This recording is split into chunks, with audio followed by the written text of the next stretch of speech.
Catherine crouch सिर्फ 19 साल की थी जब 3 अपराधी उसके घर में जबरदस्ती घुस गए। इन अपराधियों ने कैथरीन पर अचानक हमला किया और उसके पति को बंधक बना लिया। घटना के बाद कैथरीन और उसका प्यारा 7 महीने का कुत्ता दोनों अपनी जान गंवा बैठे, जबकि उसके पति और उनकी नन्ही बेटी बच गए। इस खूनी वारदात ने पूरे ग्रीस को हिलाकर रख दिया। जांचकर्ताओं को समझ नहीं आ रहा था कि इस जोड़े के पास ऐसी क्या चीज थी जो इतनी कीमती हो कि इस क्रूर और बेरहमी से भरे अपराध की वजह बने।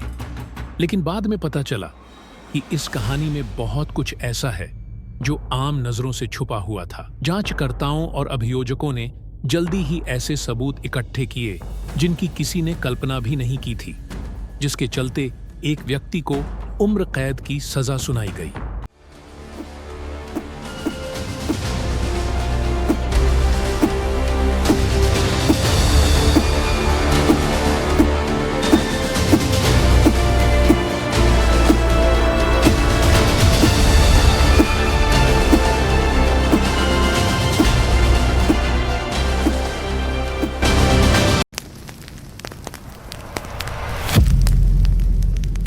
कैथरीन ने अपनी बाकी बचपन की ज्यादातर उम्र ग्रीस में बिताई।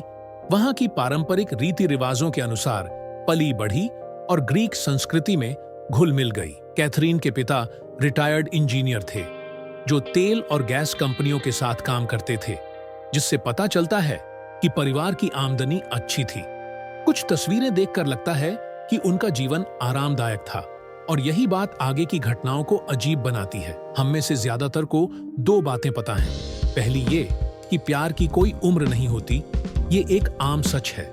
दूसरी ये कि कई संस्कृतियों में शादी सिर्फ आर्थिक या राजनीतिक फायदे के लिए भी होती है। इन दोनों बातों को ध्यान में रखें, हम आगे इस पर वापस आएंगे। जब कैथरीन किशोरी थी, वह अपनी जिंदगी के भविष्य के बारे में सोच रही थी। वह स्कूल जाती थी और अच्छा कर रही थी। तब उसकी मुलाकात एक शख्स बाबिस से हुई। कैथरीन की मुलाकात बाबिस से 2017 में हुई, जब वह 18 साल की थी। दोनों के बीच रिश्ता शुरू हुआ। बाबिस उस वक्त 34 साल का था, यानी उसकी उम्र लगभग दोगुनी थी, क्योंकि 2019 में यानी 2 साल बाद दोनों ने शादी कर ली। माता पिता को शादी के कागजात पर साइन भी करने पड़े। शादी के बाद कैथरीन और बाबिस खुश नजर आते थे। दोनों प्यार में डूबे हुए थे और बाहर से सब कुछ ठीक लग रहा था। लेकिन सच तो ये था कि दरवाजों के पीछे हालात बिल्कुल अलग थे। मारपीट के आरोप सामने आने लगे और आज तक ये साफ नहीं कि हकीकत किसके करीब है। लेकिन क्राउच परिवार की जिंदगी में ऐसा मोड़ आया जिसे कोई उम्मीद भी नहीं कर सकता था। कैथरीन और बाबिस अक्सर एथेंस के पास एक लोकल रेस्टोरेंट जाया करते थे। ये उनकी पसंदीदा जगहों में से एक थी जहां वो कई बार जा चुके थे। समय के साथ बाबिस उस रेस्टोरेंट के मालिक का काफी करीबी दोस्त बन गया, जिसका नाम कभी पब्लिक में सामने नहीं आया। इसी दौरान बाबिस हेलीकॉप्टर का पायलट था और उसे अपना काम बेहद पसंद था। वो एक माहिर और आत्मविश्वासी पायलट माना जाता था और लोगों का कहना था कि पायलटिंग उसके लिए सिर्फ नौकरी नहीं, बल्कि उसकी पहचान का हिस्सा थी। रेस्टोरेंट के मालिक और बाबिस की बातचीत में अक्सर हेलीकॉप्टर की जॉब का जिक्र आता था, लेकिन एक दिन इन बातों ने एक खतरनाक मोड़ ले लिया जिसकी किसी को उम्मीद नहीं थी। रेस्टोरेंट के मालिक ने बाबिस को अपने एक गुप्त काम के बारे में बताया, देश भर में गैर कानूनी सामान की तस्करी। मालिक इस धंधे में गहराई से जुड़ा हुआ था और संभव है कि यही उसके रेस्टोरेंट चलाने की असली वजह हो। आखिर काले धन को सफेद करने का सबसे आसान तरीका एक फायदे वाला बिजनेस चलाना ही तो है। मालिक ने बाबिस को एक गैंग के बारे में भी बताया जिसका वो हिस्सा था। गैंग को हाल ही में पाइपलाइन की समस्या का सामना करना पड़ा था और मालिक को लगा कि बाबिस इसे सुलझाने के लिए बिल्कुल सही आदमी है। बाबिस के पास हेलीकॉप्टर की आसानी से पहुंच थी, इसलिए देश में माल की तस्करी का सबसे कारगर तरीका हवा से था। इससे पुलिस के लिए पकड़ना मुश्किल हो जाता, क्योंकि ड्रग इन्फोर्समेंट के कुत्ते और एजेंट हवा में निगरानी नहीं कर पाते। चाहे बाबिस ने अपनी मर्जी से या मजबूरी में, उसने इस धंधे में शामिल होने का फैसला कर लिया और इसी के साथ उसने शैतान से सौदा कर लिया। उसे अंदाजा भी नहीं था कि ये काम उसकी हर चीज छीन लेगा। यहाँ तक कि उसकी पत्नी और बेटी भी। बाबिस बहुत भोला था। भले ही वो एक बेहतरीन पायलट था, लेकिन उसे बिजनेस की समझ बहुत कम थी और ये भी नहीं आता था कि राज कैसे छुपाए जाते हैं। यही वजह थी कि उसने अपने नए संदिग्ध धंधे के बारे में कैथरीन को बता दिया और यही उसकी किस्मत का फैसला साबित हुआ। हम में से ज्यादातर जानते हैं कि ऐसे गैरकानूनी कामों में राज रखना बहुत जरूरी होता है। ये इसलिए नहीं कि आप अपने प्रियजनों को धोखा दें, बल्कि इसलिए ताकि उन्हें सुरक्षित रखा जा सके। अगर वो आपके जुर्म से अनजान रहेंगे तो इल्जाम लगने पर भी वो बच जाएंगे। ये आपके परिवार को खतरों से दूर रखता है, ताकि अगर कुछ गलत हो भी जाए तो सिर्फ आप फंसें, आपके अपने नहीं। लेकिन बाबिस को ये समझ नहीं आई। जब उसने रेस्टोरेंट के मालिक से सौदा किया तो सबसे पहले कैथरीन को ही सब बता दिया। कैथरीन को ये नया धंधा बिल्कुल पसंद नहीं था। हाँ, ये उनके छोटे से परिवार के लिए अच्छा खासा पैसा ला रहा था, लेकिन कैथरीन को ये पैसे मंजूर नहीं थे। वो हर मौके पर इस प्लान के खिलाफ लड़ती रही, लेकिन अपने पति को रोकने का उसके पास ज्यादा अधिकार नहीं था।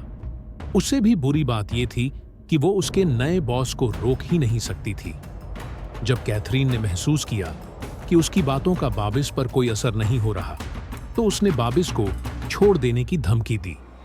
बाबिस ये सब सहन नहीं कर पा रहा था और समस्या ये थी कि उसके नए दोस्त भी ये होते नहीं देखना चाहते थे। इसलिए उन्होंने बाबिस को मजबूर किया कि वो अपनी पत्नी को हमेशा के लिए चुप करा दे। ये 11 मई 2021 की बात है। दिन बाबिस और कैथरीन के लिए बिल्कुल सामान्य था, जब तक कि रात नहीं आ गई।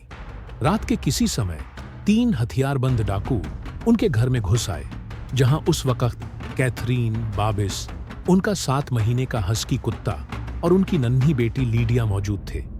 घर में घुसते ही डाकुओं ने कुत्ते को पकड़ लिया और उसके पट्टे से गला घोंट कर मार डाला। इसके बाद वो ऊपर की मंजिल पर गए, हथियार निकाले और जोड़े से सारा पैसा मांगा। बाबिस ने उन्हें बताया कि उनके पास करीब 10,000 यूरो हैं और ये भी बताया कि पैसा कहां रखा है। लेकिन कैथरीन ने बिना लड़े उन्हें पैसा लेने नहीं दिया।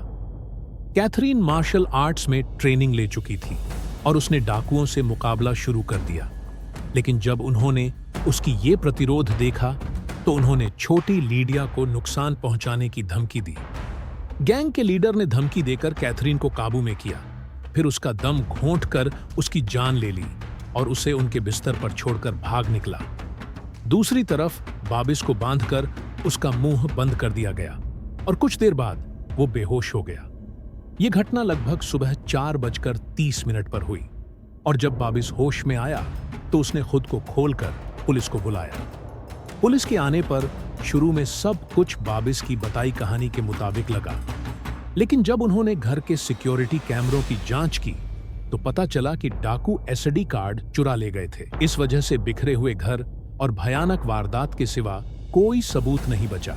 कैरोलिन के परिवार और बाबिस ने बाद में उसके खोने का शोक मनाया और अंतिम संस्कार की तस्वीरों में बाबिस को कैथरीन की मां को गले लगाकर रोते हुए देखा गया। लेकिन कुछ हफ्तों में पुलिस ने केस में एक अहम सुराग ढूंढ निकाला, जिसने पूरी जांच का रुख बदल दिया और बाबिस की तस्वीर एक बिल्कुल अलग रोशनी में सामने आई। जब जांच अधिकारी इस दर्दनाक अपराध की गहराई में उतरने की कोशिश कर रहे थे तो उन्हें बाबिस की कहानी में कई विरोधाभास नजर आने लगे। पुलिस ने कैथरीन का फोन जब्त किया ताकि ये पता लगाया जा सके कि उस रात आखिरी पलों में क्या हुआ और घटना से पहले वह किससे संपर्क में थी। फोन की जांच के दौरान उन्हें कैथरीन का फिटनेस डेटा भी मिला और यहीं से कहानी दिलचस्प हो गई। अगर आपके पास कोई आधुनिक स्मार्टफोन या स्मार्ट वॉच है तो आप जानते होंगे कि ये आपकी सेहत और गतिविधियों का डेटा इकट्ठा करते हैं।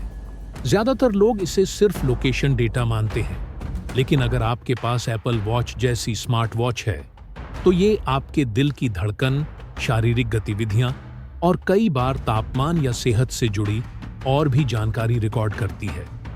जब जांच अधिकारियों ने कैथरीन का हेल्थ डेटा देखा तो उन्हें कुछ हैरान कर देने वाले तथ्य मिले। एप्पल वॉच के रिकॉर्ड के मुताबिक जो उसकी नींद के पैटर्न को दिखा रहा था, कैथरीन उस समय गहरी नींद में थी जब उसकी जान गई और उसके लोकेशन डेटा से यह साबित हुआ कि वह एक बार भी बिस्तर से बाहर नहीं निकली, जो बाबिस के इस दावे के बिल्कुल विपरीत था कि कैथरीन ने मार्शल आर्ट्स से खुद का बचाव किया था। इसके अलावा बाबिस ने दावा किया कि हमला लगभग 4:30 पर हुआ, लेकिन घर के सिक्योरिटी सिस्टम से पता चला कि मेमोरी कार्ड रात 1:20 ही निकाला गया था, यानी घटना शुरू होने के उसके बताए समय से 3 घंटे पहले।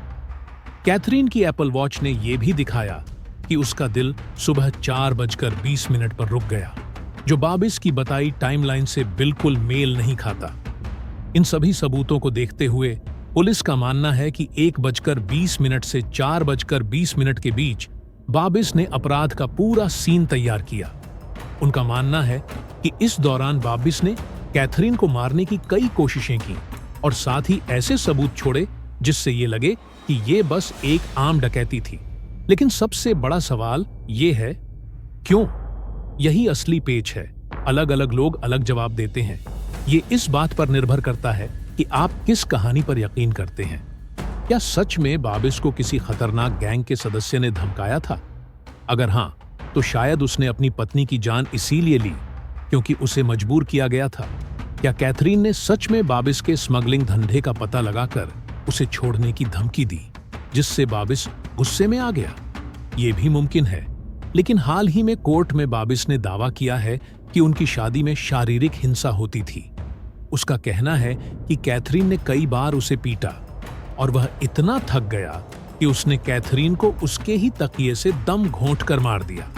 लेकिन अगर यह सच है, तो फिर उसने उनके कुत्ते को क्यों मारा?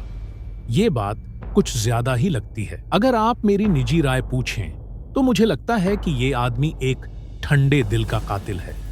उसके पास अपनी पत्नी की जान लेने के कई बहाने थे, जिनमें से कोई भी तर्क की कसौटी पर सही नहीं उतरता। कोई भी थ्योरी मायने नहीं रखती। हमें सिर्फ एक बात का यकीन है, बाबिस ने अपनी पत्नी की जान ली, चाहे वजह कुछ भी रही हो। उसे उम्र कैद की सजा सुनाई गई और कैथरीन के कुत्ते की हत्या के लिए 11 साल की अतिरिक्त सजा भी मिली। हालांकि दुर्भाग्य से उसकी उम्र कैद का मतलब ग्रीस में लगभग 20 साल की कैद है। वह संभवतः 50 साल की उम्र के आसपास रिहाई के लिए पात्र हो जाएगा। अपराध और सजा के बाद कैथरीन का परिवार जांच और बाबिस के बयानों की कड़ी आलोचना कर रहा है। खास तौर पर कैथरीन के पिता का मानना है कि कहानी में बहुत कुछ है जो बाबिस अब भी छुपा रहा है। और चूंकि बाबिस ने शुरुआती जांच के बाद अपनी कहानी 3 बार बदली है, यह भी मुमकिन है कि कैथरीन के पिता सही हो और हम शायद कभी न जान पाएं कि असल सच कितना गहरा है। धन्यवाद कि आपने पपेट शो के एक और एपिसोड में हमारा साथ दिया। अगर आप ऐसी और डॉक्यूमेंट्री स्टाइल कहानियां देखना चाहते हैं, तो लाइक बटन दबाएं और सब्सक्राइब करें।